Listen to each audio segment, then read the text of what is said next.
In 2010, Suliere was launched with a standard Gennaker and snuffer.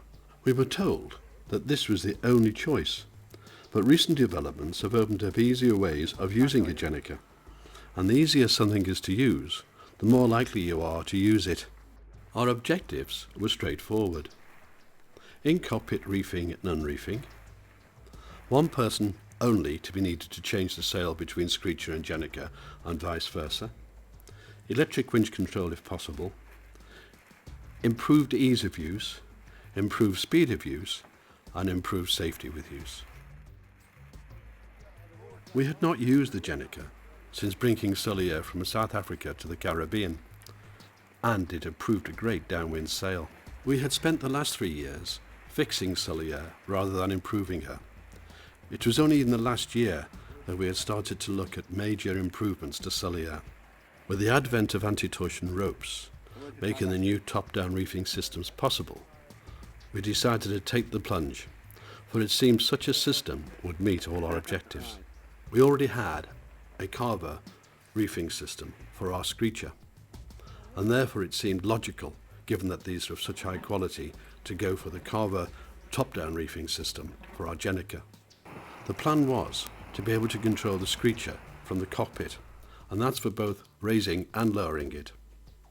Plus, we had to solve a problem with the halyard. The Screacher halyard often twisted around itself many times, causing a blockage at the top of the mast and problems in raising and lowering the halyard. Here, we decided to insert an anti-torsion rope up the leech, as well as bringing the same furling line back to the cockpit that was going to be used for the Gennaker. In for a penny, in for a pound, we decided to remove the 2 manual winches that were either side of the cockpit and replace them with electric winches. The problem here was that the lockers underneath those winches would be blocked by a normal electric winch.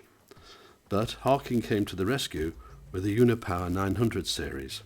These winches are designed from the outset as electric winches, and the motor only sticks out just over 4 inches below the winch.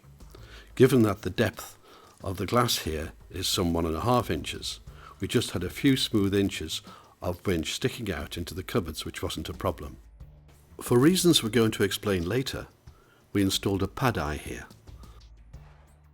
The reefing loop was brought back to the cockpit and could be controlled in one of 3 ways. The first was from the new Harking winch when not on a starboard tack. The second was manually from the dolphin seat at the stern. And thirdly, by the main winch by passing through the loop shown here and then on to the main winch. The reefing line was controlled by this double block with jammers. This enabled the furler to be jammed in the open or closed position. In addition, the carver furling drum also had a lock on it. This could be activated by a short pull in the opposite direction on the reefing loop. The continuous loop reefing line was guided to the bow by these rather nice Selden fittings.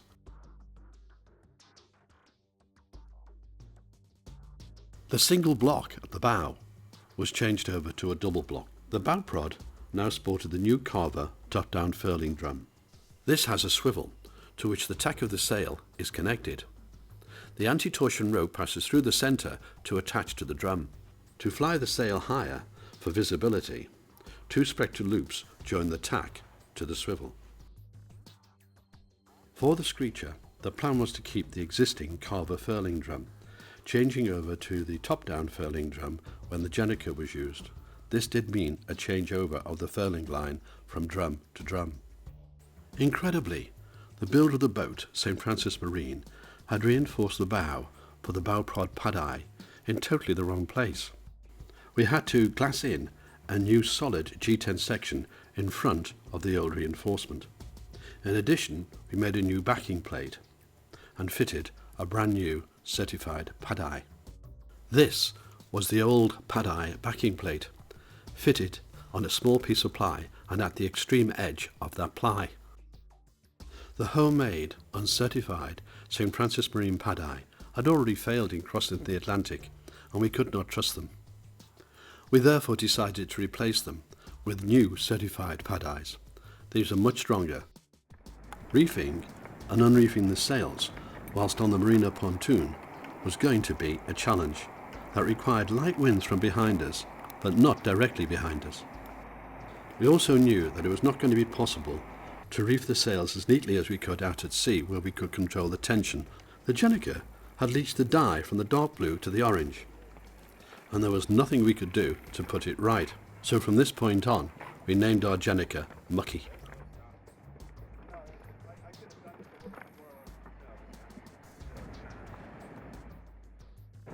To say the least, the wind was proving difficult, but eventually decided to give us just a few knots from a constant direction.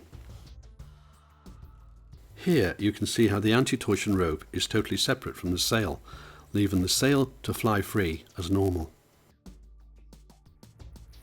Furling in the Gennaker, you'll notice that the sail wrapped very tightly around the anti-torsion rope. We were later to find out that such a tight wrap around that rope was not doing the sail any good. This furling in would have been much easier at sea. Reefing was much easier, safer and quicker than with the Gennaker sock, and you can use your existing asymmetrical on any top-down reefing system. Changing over to the Screacher was easier because of the tighter roll and therefore less windage on the sail. I was able to change these sails over by myself without any issue, so changing between the Gennaker and the Screacher was now a single-man job, although in this case we are using two people whilst I film.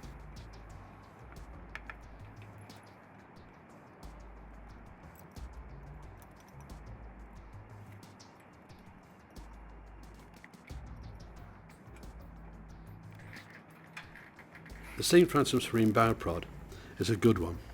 It easily slides out and it easily slides in. It's secured with a simple drop-down pin.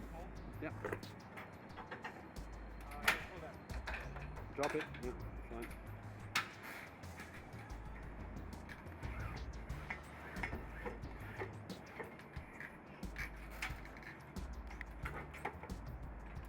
We now needed to change the furling loop over to the Screacher furling drum, a job that takes a few minutes.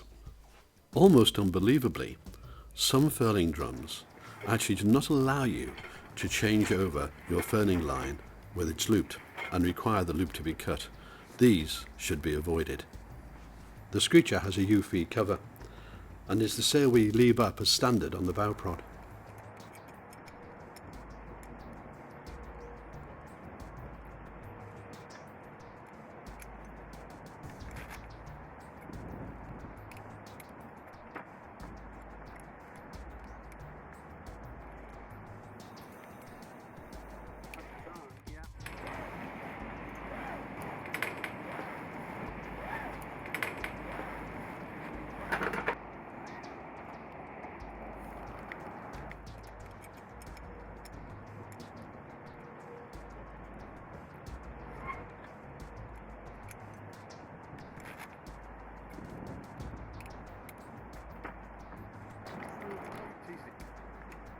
Some final tensioning on the halyard and the Screacher is ready to unfurl.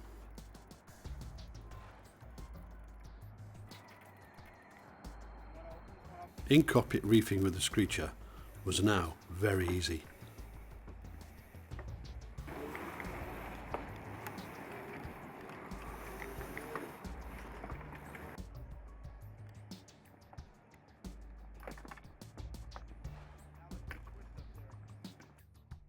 The halyard was no longer twisted, and this proved to be the case even after sea trials.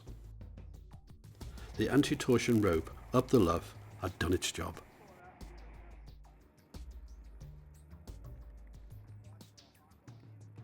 But we had made a mistake. It was now that we realised that we could use the same top-down furling drum for both the Screacher and the Gennaker, thereby knocking off about 5 minutes from the changeover of sails. The bottom fitting on both the Screacher and the Gennaker fitted both furling drums. The result was to be a simpler and easier system to use. A single retained pin was all that was needed to clip on the Screacher to the furling drum. There was no longer any need to even remove the drum from the bow prod. We now thought we had the best system, but an event a few days later was to change things. And that event was the Miami Boat Show.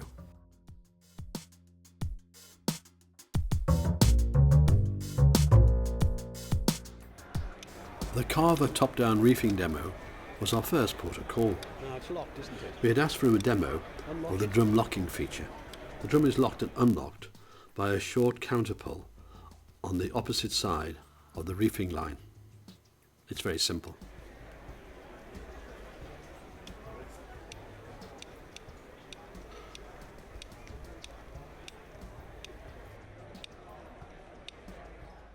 The Selden system was next, and the demo clearly showed the operation of the swivel when reefing.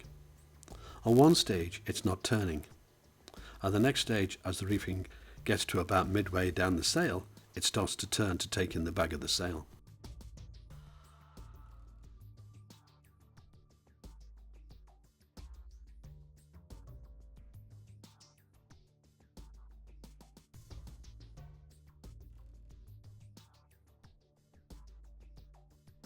Bomber was next in the demo list, and this introduced two new concepts. The first was sail protection in the form of a cylinder of foam around the anti-torsion line. I will let the chap from Max Sails explain the second benefit. On this particular system, you're able to actually just buy the Baymar torque rope and swivel, which will adapt and plug into an existing Code Zero furler. So if you had a Harkin, a Facnor, or a Profurl, furl, or even Carver Code Zero furler, you're able to actually just plug the unit in at the bottom and hook it up to the same swivel up at the top, and it comes with the torque rope and the foam, and you're able to then convert an existing furler over to a top-down furler without having to buy a new drum and swivel. So you're able to actually buy a top-down furler and use it with your existing Code Zero furler that you've already got, saving money and not having to purchase a whole entire furler.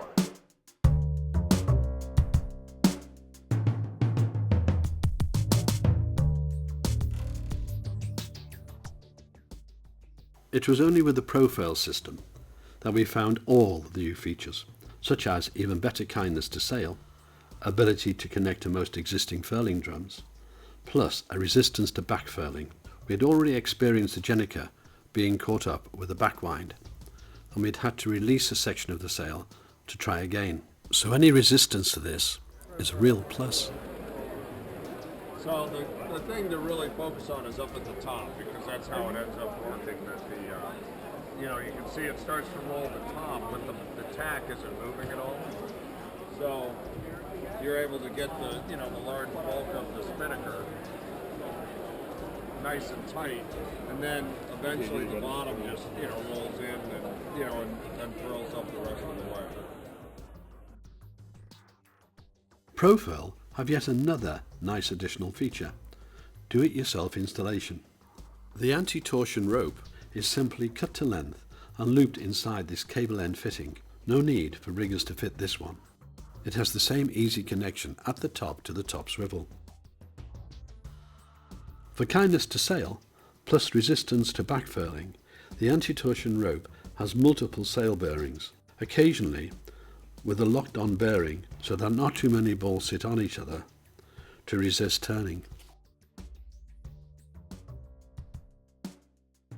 The Profurl Spinex system is the best thought out of all the top-down reefing systems.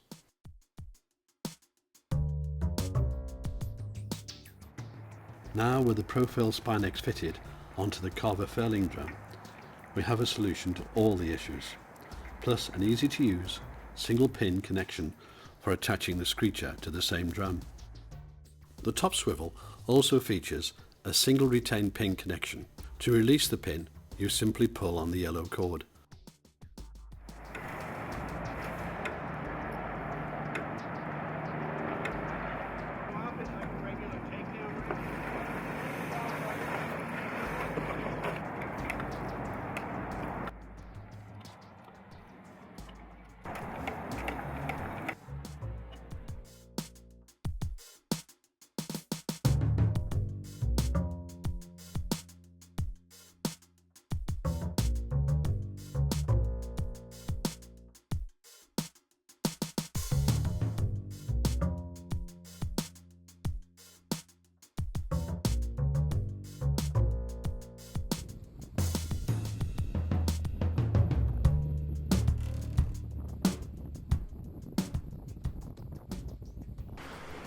Okay, this is the very first time that we put our Screacher up, and she's flying reasonably well. We had to learn the different procedures for it. I did the unfurling by hand and just locked it occasionally when it was too much. It seemed to be okay, although we do have an option to take it via the winch here through this hole onto the winch. The snags we found in the very first time at sea doing it were this little sheet bag here got caught up and we had to rescue it, so we know about that now. Otherwise we're doing up to 8.5 knots in about 13 to 14 knots of wind, and we haven't really adjusted the main yet. We have the main up as well, and really we need to swing that main a little bit to optimize it. Wind's a bit variable, it keeps dying down and keeps swinging a bit, but it's nice to be able to start using these sails, and Leslie and I, did it quite easy. So there we are, the very first time with our Screacher.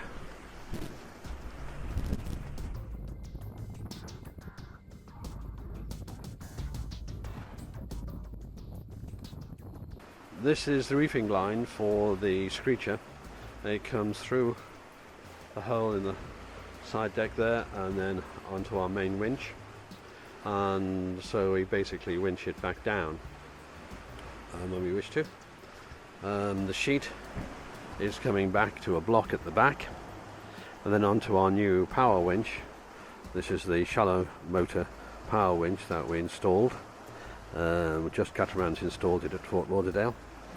So we're doing fine here, just with in about 10 knots of wind. We're now doing 6.4 knots of speed. That's a SOG. The SOG is 6.5 actually. And that's without the main up. And with the main up I think we'll be doing 9 or 10 knots in about 15 knots of wind quite comfortably. The waves are picking up because now we are out of the shelter of Ragged on this easterly wind, and so we're open to the ocean winds, and this has increased the waves a little bit. Not a problem, of course, because the shallows here. And with about 5 miles to go to deep water. Now to explain that pad eye that we'd had fitted by the winch. This winch has no jammer for the Gennaker or Screacher sheets, but needs to be used for the traveller loop as well. The solution was the Spinlock mobile jammer. The jammer is attached to the pad eye with a spectra loop and snap shackle. You click open the lid on the jammer and insert the line.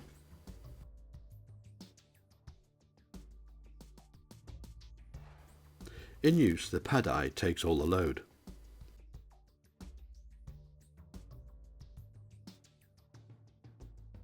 There is a lever that you use to control the jamming function. At some $2,000, this is a very expensive item, but the only solution we could find for the problem.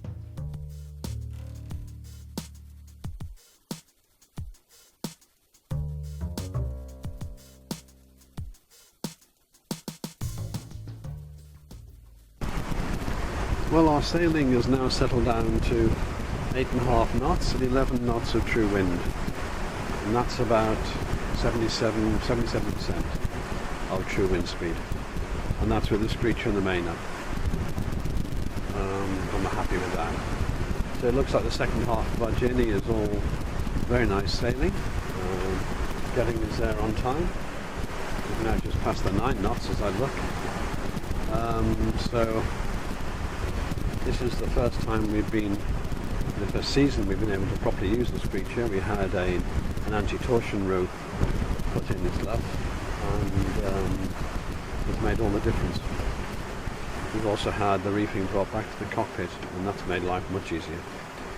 So it's now one of our regular repertoire of sails. We leave it up, it's got a UV cover on it, and we leave it up on the sailing on the bowsprit.